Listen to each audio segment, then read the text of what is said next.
Hello, hello, hello everyone. Welcome back to another video. Alright, lately I've been on a roll with supercars and I kinda like it. I am not gonna lie, I kinda like it. Because they're different from what I'm usually posting. A lot of people has been asking me, why don't you post more supercars or this? And I kind of listen to you guys in your comments. So here we go. But let's give you a proper presentation. What I have for you right now, it's a 143 scale. Let me wait until it goes around because I already forgot the year. This is a 2016 Lotus Evora Sports 410. Now, what can I tell you about this quite interesting looking Lotus? First of all, I'm really liking that rooftop. It looks like that carbon fiber type. I'm not sure. And it goes all the way to the end of the car. I'm not sure that part because it's kind of covering the rear window and it might be like a see-through, but still, I would have just left the roof only. The rear end by the tail, I'm not liking that part so much. Not gonna lie, but you know what? The car looks really good. That two-tone combination is really, really enjoyable. Now, this vehicle right here it was in production from 2009 all the way down till 2021.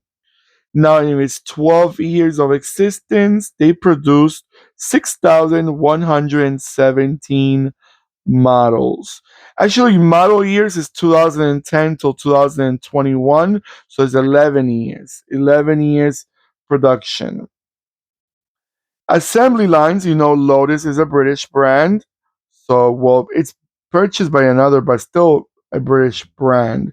So they are being built in the UK. Okay, and it only came as a two-doors coupe or a two-door 2+2 coupe. You know, I like the front end. It's real typical. It's a real typical Lotus. Uh, it reminds me of other Lotuses models they have around, but it's interesting. It's nice looking. Obviously, these are not Ferraris. They're not as fast as Ferraris or Lamborghinis, but these kind of compete. Let's see, they compete with other almost. They're still quite rare. So in 11 years, they only built 6,000, a little more than 6,000 of them. They're still quite rare. Now, engines. I see they carry Toyota engines, and I'm not sure why. I guess Lotus doesn't make their own engines no more. Not fully sure, but they carry Toyota engines. They have a 3.2 different 3.5s supercharged. Okay, one is a regular V6, and the other one's a supercharged V6. That's the difference between one from another. Transmissions. This car has a 6-speed manual transmission, and then you have also a 6-speed automatic transmission. And it's not very common finding supercars with the automatic transmission that I remember. Maybe I'm wrong, that I remember. Just a quick information is the Lotus Evora is based on the first all-wheel. I'm sorry. Let me start all over again. Reverse, reverse, beep, beep, beep. Going back.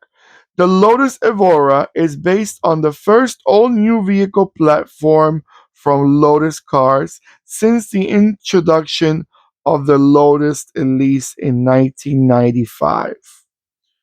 Okay, the Evora was planned to be the first of three vehicles to be built on the same platform.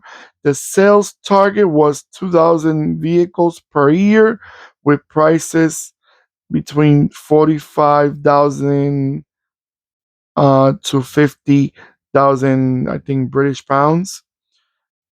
And sales in America scheduled for the beginning of 2010. I don't think obviously they didn't reach those numbers by any means because In 11 years, if it planned to sell 2,000 per year, that would have been 22,000 cars, and they only built about a little more than 6,000. So definitely did not reach its expectations.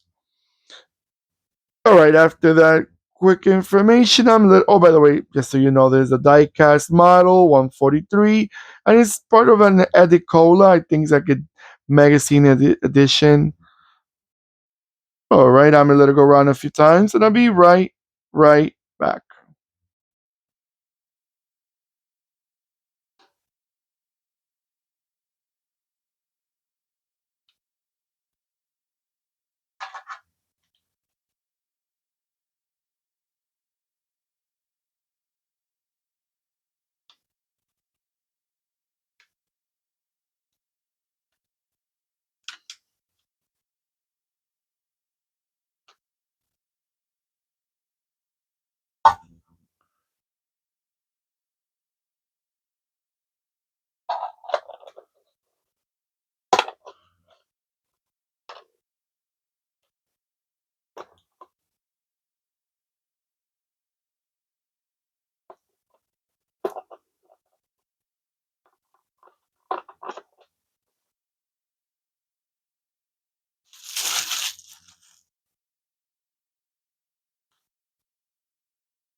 All right, everyone. One question I have for you guys: why do you think Lotus never was up to? It's a brand that a lot of people know about them, but they never reached that full respect like other brands from like supercars. Like example, even though they're not Ferraris, they're not Lamborghinis, but they still are a quite rare model. They're not very common to see, but they don't hold up to the same standards. And I wonder why. I'm not sure if I'm being clear with my thoughts. I'm trying to figure out because Lotus, even when I grew up, I always thought about Lotus. In my younger years, I thought Lotus was like a competition for Ferrari, but then I noticed the size of engines. They didn't really reach those numbers.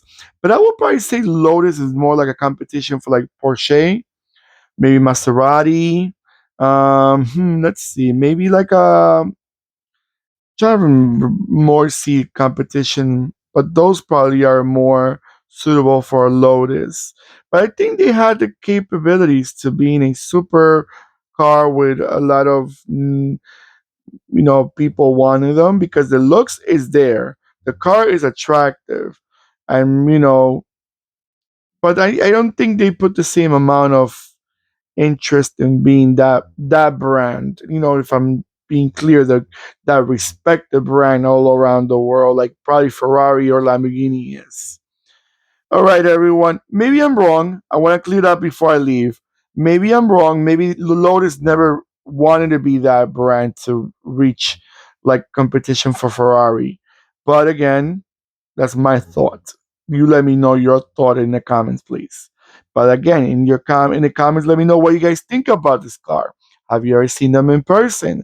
Did you like them? Maybe you were lucky enough and rented a weekend getaway in one of these. They rent supercars, so why not? And you drove it and you were in love with it. Or maybe you were not satisfied. You were quite disappointed. Let me know in the comments below what you guys think about this car. Don't forget to give me that beautiful thumbs up. Thank you so much again. And don't forget to click and subscribe and click the bell next to the subscribe button that will remind you when I post more videos. And with that bell sounding right now, it's time for me to say goodbye.